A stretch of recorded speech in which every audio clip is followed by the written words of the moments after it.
Salam sejahtera, terima kasih karena bersama dengan saya di Nazilin Unity Channel. Akhirnya, Tun Mahathir mengaku, "Sayalah Saka Tua," kata beliau.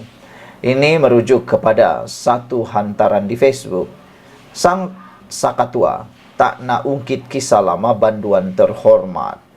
Dr. Mahathir Mohamad berkata, dia tidak mahu mengungkit kisah lama, tetapi merasakan perlu untuk berkongsi pandangannya selepas Perdana Menteri Anwar Ibrahim menyifatkan dirinya sebagai banduan terhormat yang dipenjarakan akibat konspirasi politik jahat terhadapnya.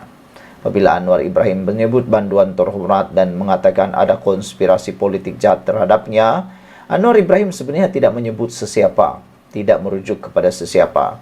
Tetapi itulah kata orang, siapa makan lada dia terasa pedas. Dr. Mahathir berkata, dia merasakan perlu untuk berkongsi pandangannya. Bermaksud dia tahu yang dirujuk itu dirinya. Tidak sebut nama, tetapi sayalah sang Saka Tua yang zalim dan menindas rakyat, kata Mahathir. Dia mengaku dia adalah sang Saka Tua yang dimaksudkan itu. Rakyat tentu ingat semasa saya jadi Perdana Menteri kali pertama, Anwar dipecat oleh UMNO pada tahun 1998. Ada dua kes yang dihadapinya. Pertama kerana salah guna kuasa, kedua kerana salah laku seks, kata Mahathir. Mahathir berkata, Anwar disabitkan atas tuduhan pertama salah guna kuasa tetapi berjaya membatalkan sabitan tuduhan kedua kisliwat semasa proses rayuan. Namun begitu, hakim ketika membuat keputusan membebas Anwar menyatakan bahawa mereka percaya bahawa salah laku seks itu memang benar berlaku, kata Mahathir. Mahathir merujuk Hakim Mahkamah Persekutuan ketika itu, Abdul Hamid Mohamed, yang disebut peguam Anwar pada masa itu mendiang Karpal Singh sebagai hakim yang bercanggah dengan dirinya sendiri apabila menyatakan terdapat bukti menunjukkan anak guamnya terlibat aktiviti homoseksual ketika membebaskannya. Karpal meminta hakim itu untuk memadamkan kenyataan tersebut dalam penghakiman sepanjang 89 muka surat atas dasar keadilan dan penghakiman yang adil. Kenyataan ini telah menyebabkan setengah pihak mengatakan Anwar bersalah atas tuduhan homoseksual tetapi dibebaskan semata-mata atas sebab teknikal. Sedangkan itu bukanlah pendirian undang-undang yang sebenar, kata Karpal. Anwar yang menghabiskan 5 tahun dalam penjara pada tahun 1999 hingga 2004 bertegas, tuduhan-tuduhan tersebut direka oleh Mahathir dan pihak yang bersamanya, dakwaan yang dinafikan bekas Perdana Menteri itu. Pada hantarannya di Facebook, Mahathir menegaskan dia bukan lagi Perdana Menteri apabila Anwar dikenakan tuduhan salah laku seksual kedua yang didakwa Anwar sebagai palsu juga. Tetapi ketiga-tiga peringkat mahkamah mendapati Anwar bersalah. Perdana Menteri pada masa itu ialah Najib dan Menteri Dalam Negeri ketika itu ialah Zahid Hamidi. Siapa dia sang Saka pada masa itu tidak disebut, kata beliau. Walaupun Anwar pada tahun 2015 telah kecam Zahid kerana menghalang Anwar dari berjumpa dengan peguamnya dalam 16 kes sivil dan jenayah, kata Mahathir yang juga bekas ahli Parlimen Langkawi. Mahathir berkata, Pakatan Harapan yang diterajui oleh Anwar menamakan dia sebagai calon Perdana Menteri menjelang pilihan raya umum bersejarah 2018 dengan syarat dia menyerahkan jawatan itu kepada Anwar apabila dia meletak jawatan. Saya juga bersetuju untuk Anwar yang masih ada hanya 1 tahun dalam penjara dibebaskan. Malang bagi Anwar, Kerajaan Pakatan Harapan jatuh apabila 6 wakil rakyat bersatu dan 10 wakil rakyat PKR keluar daripada Pakatan Harapan. Tidak dapatlah saya serah jawatan Perdana Menteri kepada Anwar, kata Mahathir. Yang jadi Perdana Menteri selepas itu ialah Muhyiddin, tambahnya. Pengkritik menuduh Mahathir tidak pernah berniat untuk menyerahkan kuasa kepada Anwar dan hanya bersetuju dengan gencatan senjata semata-mata demi menjatuhkan Najib. Perdana Menteri kedua yang disokongnya kemudian disingkirkan juga selepas Abdullah Ahmad Badawi. Sabtu lalu Anwar membidas pembangkang yang sering menggunakan statusnya sebagai bekas banduan sebagai modal untuk mengkritik pentadbirannya. Ya, saya memang bekas banduan, tapi banduan terhormat dengan tuduhan zalim dan keji, tegas Anwar Ibrahim. Kata Anwar, semasa menjadi mangsa kezaliman ketika menjadi timbalan Perdana Menteri dulu, pada waktu Mahathir Perdana Menteri buat kali pertama, terdapat tokoh besar pembangkang yang tampil membelanya.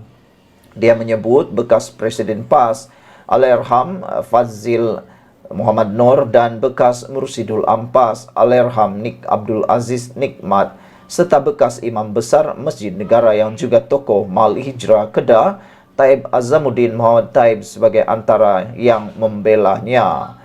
Beberapa komen daripada netizen berkait isu ini ialah, "Sudahlah Atok Sakatua," kata Animals.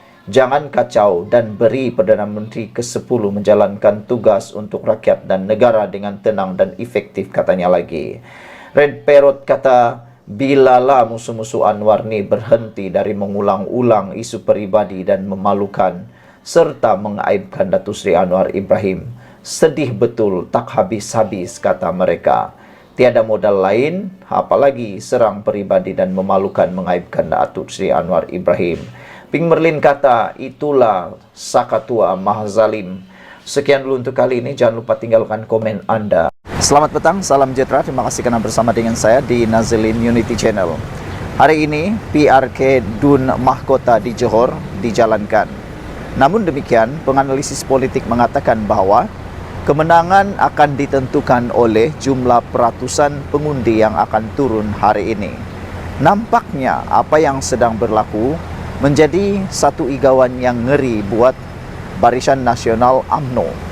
Manakan tidak, diharapkan pengundi yang turun berduyun-duyun. Tetapi nampaknya sekitar jam 2 petang sekarang ini, mengikut laporan, dinyatakan bahawa baru 38.53% pengundi yang turun mengundi di PRK Nenggiri. Apa sudah jadi? Mungkin sebabnya ialah kerana protes daripada undi Cina. Adakah para pengundi Cina di Dun Nenggiri, Dun Mahkota sedang protes terhadap Akmal Saleh? Bolehkah dianggap kekalahan Dewan Undangan Negeri Mahkota terhadap kerana protes, kalau berlaku protes daripada undi Cina, mungkin disebabkan oleh tindakan Akmal Saleh dalam kes isu menghina Teresa Kok dipanggil sebagai Nyonya Tua? Kalau ini benar berterusan sehingga lewat petang, pukul 6 petang ini, nampaknya ada harapan mungkin Perikatan Nasional boleh mendapat kemenangan yang tidak dijangka-jangka. Seperti kata penganalisis politik dan pengulas politik, mereka kata mereka ialah underdog. Perikatan Nasional ialah underdog. Tapi dengan kenyataannya sekarang, tepat pukul 2 petang, baru 38.53% keluar mengundi. Adakah undi Cina protes? Adakah mereka protes seperti yang berlaku dalam PRK baru-baru ini? Dan untuk pengetahuan Anda semua, apabila undi kaum Cina protes, maka besar kemungkinan 35% undi daripada kalangan Cina itu tidak akan dapat diperoleh oleh Barisan Nasional UMNO. Dan kalaupun mereka menang, itu adalah satu perkara yang mungkin adalah yang tidak dijangka sama sekali. Menurut satu komen daripada netizen di ruangan komen di Malaysia kini, peratus undi yang rendah kerana rakyat dah meluat. Kedua-dua parti tak boleh diharap, tak boleh pakai.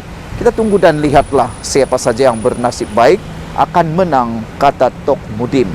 Saudara, apa pula keputusan daripada anda? Apa pula pendapat anda semua? Adakah Barisan Nasional UMNO akan menang? Atau adakah Perikatan Nasional akan mampu meraih kemenangan? Saudara-saudara sekalian, tepat pada pukul 2 petang ini, baru 38.53% turun mengundi. Ini ialah rekod baru. Sebagai penganalisis politik bebas, saya kali pertama mendapat peratusan serendah ini tepat jam 2 petang selepas dibuka proses pengundian. Bermakna memang besar kemungkinan akan ada kejutan besar dalam PRK itu nanti. Ikuti terus ulasan dalam Nazilin Unity. Jangan lupa tekan butang subscribe dan kita jumpa lagi. Bye-bye.